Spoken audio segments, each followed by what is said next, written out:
Welcome to our channel. Today we how to log into Asana, manage projects and team tasks step by step clearly. Open your web browser and go to Asana.com. Click the login button at the top right of the page. Choose how you want to sign in, email, Google, Microsoft, or Apple. If you select email, type the email address you used for your Asana account.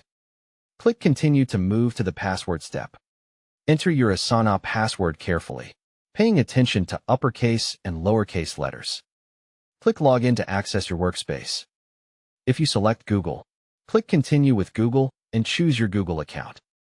Approve the permissions if Asana asks to connect to your Google profile. If you select Microsoft, click Continue with Microsoft and sign in with your Microsoft account. If you select Apple, click Continue with Apple and complete Apple ID sign-in if prompted. If you forgot your password, click Forgot Password and follow the reset link sent to your email. After you log in, look at the left sidebar to see Home, Inbox, My Tasks, and Projects. Click Home to view your recent activity and important updates. Click My Tasks to see your personal to-do list and priorities. Use the top search bar to quickly find a project, task, or teammate. To open a project, click Projects in the left sidebar and select one from the list. Inside a project, click a task to open details like description, due date, and assignee. To create a new task, click the Add Task button or press Tab plus in many views. Type a clear task name so your team understands what needs to be done. Assign the task by selecting a teammate in the assignee field.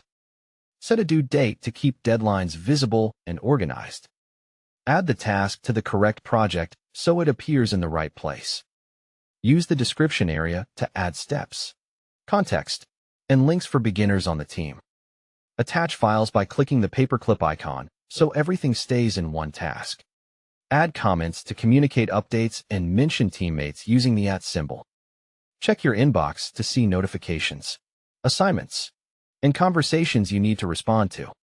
Log out when you are finished by clicking your profile photo and choosing Log Out. Don't forget to like this video and subscribe to our channel for more step-by-step tech guides.